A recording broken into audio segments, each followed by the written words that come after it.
Very very warm welcome to one and all, this is Akash. दोस्तों आज के इस वीडियो में बेसिकली हम लोग एक्सरसाइज 3.2 से क्वेश्चन नंबर 3 से 5th क्वेश्चन करेंगे। तो क्वेश्चन कुछ इस टाइप से है। तो चलिए क्वेश्चन की स्टार्ट करते हैं। मैंने क्वेश्चन को बेसिकली यहाँ पास लिख रखा है, तो मैं आपको क्वेश्चन समझाता हूँ, then we are going to solve. ठीक है, क्वेश्चन बेसिकली कुछ इस टाइप से है। From the exercise 3.2 question 3rd का 5th क्वेश्चन है। मैंने इंग्लिश से भी लिख रखा है, हिंदी से लिख रखा है। ठीक है, तो मैं आपको सबसे पहले इंग्लिश से पढ़कर बताता हूँ एंड देन हिंदी से बताता हूँ। सो अ फ्रैक्शन बिकम्स 9/11। एक फ्रैक्शन जो है 9/11 आता है। ठीक है, यदि हम उसमें 2 ऐड करते हैं बोथ न्यूमरेटर एंड डिनोमिनेटर पे, हम न्यूमरेटर पे भी एंड डिनोमिनेटर पे भी यदि 2 ऐड करते हैं तो हमारे पास बेसिकली 9/11 फ्रैक्शन आ जाता है। ठीक है, and if 3 is added to the both numerator and the denominator it becomes 5/6। और यदि हम 3 ऐड करते हैं न्यूमरेटर पे भी एंड डिनोमिनेटर पे भी तो हमारे पास बेसिकली 5/6 एक फ्रैक्शन आता है। ठीक, तो हमें फ्रैक्शन को फाइंड करने में फ्रैक्शन क्या होगा। ठीक है, सो देखो, जैसा कि बेसिकली हमारे पास पता नहीं है कि हम 2 ऐड कर रहे हैं, लेकिन किस पे ऐड कर रहे हैं कि हमारे पास 9/11 आ रहा है। ठीक है, तो हम बेसिकली लेट करेंगे उसको हम थोड़ा हिंदी से भी रीड कर लेते हैं। सो बेसिकली हिंदी से इसको हम कैसे समझेंगे कि अगर किसी भिन्न के अंश और हर दोनों में 2 जोड़ दिया जाए तो वह 9/11 हो जाता है। ठीक है, कहने का मतलब ये है कि यदि हम न्यूमरेटर में भी 2 जोड़ दें और डिनोमिनेटर में भी 2 जोड़ दें, ठीक, एक फ्रैक्शन में यदि हम न्यूमरेटर में भी 2 जोड़ दें और डिनोमिनेटर में भी 2 जोड़ दें, मतलब अंश में भी 2 जोड़ दें और हर में भी 2 जोड़ दें, तो बेसिकली 9/11 आ जाता है। और उसी तरीके से यदि हम किसी भी फ्रैक्शन में, यदि किसी भी भिन्न में 3 जोड़ते हैं, ऊपर भी अंश में भी और हर में भी 3 जोड़ते हैं, तो 5/6 बन जाता है। ठीक है, तो वह भिन्न ज्ञात कीजिए। हमें बेसिकली वो फ्रैक्शन बताना है। ठीक है, कि वो ऐसा कौन सा फ्रैक्शन है जिसमें हम 2 जोड़ते हैं तो 9/11 आ जाता है, डिनोमिनेटर में भी और न्यूमरेटर में जब हम 2 जोड़ते हैं तो 9/11 आ जाता है। और ऐसा कौन सा फ्रैक्शन है बेसिकली जिसमें हम न्यूमरेटर में भी 3 जोड़ते हैं और डिनोमिनेटर में भी 3 जोड़ते हैं तो 5/6 आ जाता है। ठीक है, तो बहुत ही इजीली सॉल्व करेंगे। देखो जो चीज़ बेसिकली हमें फाइंड करना होता है तो हम उस चीज़ को कुछ ना कुछ मान लेंगे, देन उसको हम सॉल्व करेंगे। तो करते हैं स्टार्ट। सो देखो, यहाँ पास बेसिकली हमें फ्रैक्शन फाइंड करना है। ठीक है, तो फ्रैक्शन किस फॉर्म में रहता है, बेसिकली डिनोमिनेटर और न्यूमरेटर फॉर्म में रहता है ना। ऊपर कुछ नंबर होगा और नीचे कुछ नंबर होगा, मतलब ऊपर न्यूमरेटर होगा और नीचे डिनोमिनेटर होगा। ठीक, कुछ इस टाइप से। तो हम बेसिकली इसी चीज़ को कुछ इस टाइप से सॉल्व करते हैं। देखिए, सबसे पहले यहाँ पास हम लेट करते हैं फ्रैक्शन को। ठीक, कैसे, न्यूमरेटर को कुछ लेट करेंगे एंड डिनोमिनेटर को भी कुछ लेट करेंगे। Let the denominator be X. हम जो डिनोमिनेटर है बेसिकली उसको हम एक्स मान रहे हैं। ठीक है, चलो मैं यहाँ पास डिनोमिनेटर को वाई मान रहा हूँ। ठीक, क्योंकि यहाँ पास मेरे को न्यूमरेटर को एक्स मानना चाहिए। आप कुछ भी मान सकते हैं, यहाँ पास मैं इसको एक्स भी मान सकता हूँ, लेकिन मैं वाई मान रहा हूँ क्योंकि मेरे को ज़्यादा ईजी होगा। ठीक है, तो मैं मान रहा हूँ जो डिनोमिनेटर होगा वो बेसिकली वाई होगा। ठीक, जिसमें हम 2 ऐड करेंगे, बाद समझते इसको। तो मैं डिनोमिनेटर को बेसिकली वाई मान रहा हूँ क्योंकि हमें फ्रैक्शन तो पता नहीं है। ठीक, और फ्रैक्शन न्यूमरेटर और डिनोमिनेटर से बन के मतलब मिलकर ही बनेगा। ठीक है, और उसके बाद हम यहाँ पास लिख रहे हैं and the numerator be X, और हम मान रहे हैं जो न्यूमरेटर है वो बेसिकली एक्स है। ठीक है, अब जैसा कि कंडीशन दिया गया है, जैसे कि बोला गया क्वेश्चन में, उस टाइप से हम बेसिकली क्या करेंगे, इक्वेशन फॉर्म करेंगे। बिकॉज चैप्टर का नेम क्या है, लीनियर इक्वेशन इन 2 वेरिएबल। तो हम क्या करेंगे, सिंपली इक्वेशन फॉर्म करेंगे और हम एक्स और वाई की वैल्यू फाइंड कर देंगे बाय द सब्स्टिट्यूशन मेथड। ठीक है, तो अकॉर्डिंग टू द कंडीशन, ठीक, अकॉर्डिंग टू फर्स्ट कंडीशन, पहली कंडीशन में क्या बोला गया है उसको हम देख लेते हैं। ठीक है, अकॉर्डिंग टू फर्स्ट कंडीशन, पहली कंडीशन में क्या बोला गया है कि जो हम न्यूमरेटर में और डिनोमिनेटर में 2 ऐड करेंगे तो हमारे पास 9/11 आएगा। सो पहले कंडीशन में क्या बोला गया है, यदि हम न्यूमरेटर में 2 ऐड करते हैं, ठीक है, और डिनोमिनेटर मतलब वाई में भी हम 2 ऐड करते हैं तो बेसिकली हमें 9/11 दे देता है। ठीक, ये बेसिकली हमारी फर्स्ट इक्वेशन बनेगी। इसको हम थोड़ा और आगे सॉल्व करेंगे, सिंप्लीफाई करेंगे। ठीक है, अब according to the second condition हमें क्या बोल रहा है उसको भी समझ लेते हैं। अकॉर्डिंग टू सेकंड कंडीशन में क्या बोला गया है कि यदि हम 3 ऐड करते हैं न्यूमरेटर में भी और डिनोमिनेटर में भी तो वो 5/6 एक फ्रैक्शन देता है। तो देखो हमारे पास न्यूमरेटर बेसिकली एक्स है जो कि हमने अभी अभी माना है। इसमें यदि हम 3 ऐड करते हैं, ठीक, और डिनोमिनेटर हमारे पास क्या है, वाई है, इसमें यदि हम 3 ऐड करते हैं, ठीक है, दोनों में, तो हमारे पास बेसिकली 5/6 फ्रैक्शन आता है। ठीक, यही बोला गया है। तो इस टाइप से इसकी हमारी क्या हो जाती है, सेकंड इक्वेशन बन जाती है। अब थोड़ा इसको हम सिंप्लीफाई कर लेते हैं, ठीक है, ताकि हम इसको आगे जाकर इजीली सॉल्व कर सकें। तो देखो यहाँ पास हम कैसे इसको सिंप्लीफाई करेंगे, बस क्रॉस मल्टीप्लाई कर देंगे और बहुत ही आसानी से मतलब सिंप्लीफाई कर सकते हैं। तो क्रॉस मल्टीप्लाई करेंगे तो 11 इंटू एक्स प्लस 2 हो जाएगा equals to 9 into Y plus 2 हो जाएगा, ठीक है।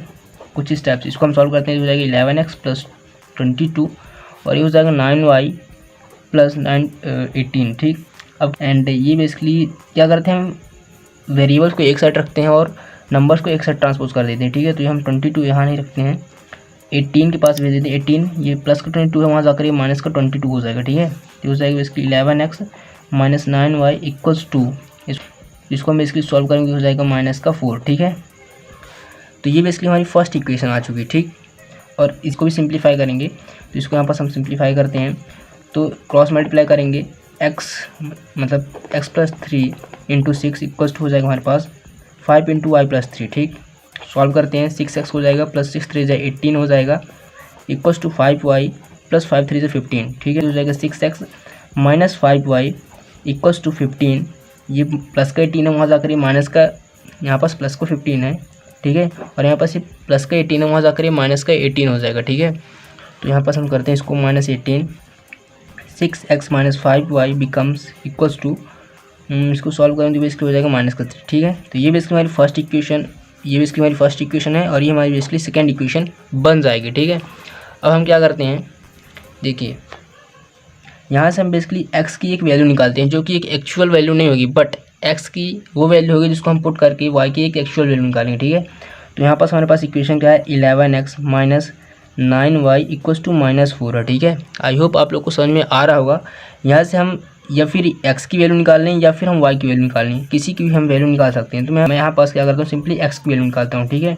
तो x इक्वल्स टू, देखिए क्या करता हूँ मैं, -4 है, ये माइनस का 9 वही यहाँ जाकर वो प्लस का 9 हो जाएगा और ये 11 इंटू एक्स है, तो अपॉन में ये 11 डिवाइड हो जाएगा, ठीक है। तो ये बेसिकली क्या है, x की एक एक्चुअल वैल्यू नहीं है, बट x की एक ऐसी वैल्यू है जिसको हम पुट करके y की एक्चुअल वैल्यू निकालेंगे। देखिए अब कैसे निकालते हैं, देखो हमारे पास बेसिकली सेकेंड इक्वेशन क्या है, ये है। हम इसमें क्या करते हैं, इस x की वैल्यू को सब्स्टिट्यूट करते हैं, तो बाय सब्स्टिट्यूशन मेथड, क्योंकि हमें जैसे कि बोला गया है आपको सब्स्टिट्यूशन मेथड को यूज़ करना है, बाय यूजिंग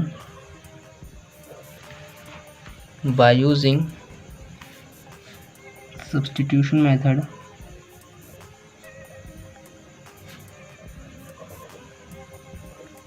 सब्स्टिट्यूशन मेथड को हम यूज़ करते हैं कैसे, हमारे पास इक्वेशन क्या है, 6x minus 5y equals to -3 है, ठीक है। ये बेसिकली हमारे पास क्या है, सेकेंड इक्वेशन है। इसमें हम क्या करेंगे, इस x की वैल्यू को सिंपली सब्स्टिट्यूट करेंगे फिर पुट कर देंगे। तो करते हैं, तो हमारे पास 6 इंटू एक्स की वैल्यू क्या है, x की वैल्यू है हमारे पास -4 plus 9y upon 11 minus 5y रहेगा और ये हो जाएगा बेसिकली -3, ठीक है, इक्वल्स में इसको सॉल्व करते हैं। देखो ये आ जाएगा बेसिकली -24, ठीक, ये हो जाएगा बेसिकली प्लस 54y, ठीक, और अपॉन में 11 रहेगा ही और ये हो जाएगा -5y इक्वल्स टू -3। इसको हम और थोड़ा सॉल्व करते हैं, तो यहाँ पर हम एलसीएम लेंगे सिंपली और फिर हम इसको आगे सॉल्व करते हैं, ठीक है। तो एलसीएम लेने पर बेसिकली क्या आ रहा है, -24 प्लस 54y, ठीक। अब देखो यहाँ पर हम एलसीएम लेंगे तो बेसिकली हो जाएगा 55y, बिकॉज 11 5 से 55 होता है, ठीक है, और अपॉन 1 है इसलिए, और ये जो बेसिकली अपॉन में एलसीएम में 11 आएगा, इसको हम यहाँ से आर जैसा ट्रांसपोज कर देते हैं, तो हो जाएगा -3 इंटू 11 जो कि होता है बेसिकली -33, ठीक। इसको आगे सॉल्व करते हैं, तो ये बेसिकली -33 है, ठीक है। इसको आगे सॉल्व करें तो हो जाएगा -24, ठीक है, और प्लस 54y और -54y बेसिकली हो जाएगा हमारे पास माइनस का y, ठीक, इक्वल्स टू -33। अब हम -y रहने देते हैं, यहाँ पास -33 है और ये जो बेसिकली -24 है, वहाँ जाकर ये प्लस का 24 हो जाएगा, ठीक। कोई आई होप गाइस आप लोग को इतना समझ में आ रहा होगा। -y रहेगा और इसको हम थोड़ा सॉल्व करते हैं, तो हो जाएगा प्लस माइनस होता है, तो 13 में से 4 गया तो बेसिकली 9 बचेगा एंड 9 बचेगा और यहाँ पास y की वैल्यू आ जाएगी बेसिकली 9, ठीक है। माइनस का 9 माइनस का y कट जाएगा, माइनस मतलब -y इक्वल्स टू -9 है, तो यहाँ पास माइनस कट जाएगा एंड y इक्वल्स टू 9 आ जाएगा। तो यहाँ से बेसिकली y की वैल्यू 9 आ चुकी है, ठीक है, जो कि क्या है, एक डिनोमिनेटर है, ठीक, हमने लेट किया था, तो y की वैल्यू बेसिकली आ चुकी है 9। इसको हम थोड़ा चेक भी करेंगे आगे जाकर। हम बेसिकली इस y की वैल्यू को यूज़ करके सब्स्टिट्यूट करके यहाँ पास हम x की देखिए वैल्यू कैसे निकालते हैं। देखो यहाँ पास क्या करते हैं, हम y की वैल्यू क्या हमारे पास 9 है, तो यहाँ पास हम x की वैल्यू को निकालेंगे। तो x equals to -4 plus 9 into Y की वैल्यू क्या है, बेसिकली 9 है अपॉन में 11। यहाँ से हम इजीली x की वैल्यू निकाल सकते हैं, ठीक है। तो -4 और प्लस हो जाएगा बेसिकली 9 से 81 अपॉन में 11। इसको और सॉल्व करते हैं तो x इक्वल्स टू हो जाएगा यहाँ पास क्या आने वाला है, 11 में से 4 गया तो बेसिकली आई थिंक 8 आता है, ठीक है। और ये बेसिकली हो जाएगा 7 अपॉन 11, कुछ यही आने वाला है क्या। देखिए यहाँ पास में क्या करता हूँ कि 11 में से 4 गया तो बेसिकली क्या बचेगा, 7 4 11 होता है, सॉरी 7 बचेगा आई थिंक, ठीक है। सॉरी गैस यहाँ पास 7 बचेगा, 77 आएगा अपॉन में 11। अब हम क्या करते हैं बेसिकली इसको थोड़ा सॉल्व कर लेते हैं। और तो 77 अपॉन 11 है तो बेसिकली हो जाएगा 11 7 77, 7 बार में कट जाएगा तो x की वैल्यू आ जाएगी 7, ठीक है। सो फ्रॉम दिस टाइप हम बेसिकली इस टाइप से क्वेश्चन को सॉल्व कर चुके हैं। अब एक बार थोड़ा हम चेक करेंगे जो हमने बेसिकली x और y की वैल्यू निकाली हो करेक्ट है कि नहीं। तो यहाँ पास बेसिकली हमारे पास न्यूमरेटर है वो क्या आ रहा है, 7 आ रहा है। देखिए कैसे चेक करना है, बस सिंपली कुछ नहीं करेंगे, किसी भी एक इक्वेशन पर वैल्यू पुट करेंगे और देखते हैं कि हमारा आंसर जो है बेसिकली बराबर आ रहा है कि नहीं। देखिए यहाँ पास हमारे पास फर्स्ट इक्वेशन है, ठीक है, x+2 है तो x हमारे पास क्या है 7+2, ठीक, अपॉन में y+2 क्या है, y हमारे पास बेसिकली 9 है तो 9+2 इक्वल्स टू क्या आ रहा है 9/11। यही यदि हमारे पास LHS में भी आ जाता है तो इट मीन्स जो हमने बेसिकली किया है वो करेक्ट है, ठीक है। तो हो जाएगा बेसिकली 9/11 इक्वल्स टू 9/11, ठीक है। तो हियर LHS बराबर बेसिकली क्या है RHS है, ठीक। इट मीन्स जो हमने किया वो क्या है करेक्ट है। सो इस टाइप से बेसिकली हमने क्वेश्चन को कर लिया है एंड जो हमने बेसिकली x और y की वैल्यू निकाली हो इसलिए करेक्ट है। सो आई होप गाइस आप लोग को ये क्वेश्चन समझ में आ गया होगा। यही दोस्तों आप लोग को ये क्वेश्चन समझ में आ गया हो तो प्लीज़ यार दोस्तों चैनल को कर दीजिएगा सब्सक्राइब। सो मिलते हैं नेक्स्ट वीडियो पर विद नेक्स्ट क्वेश्चन, तब तक लिए बाय।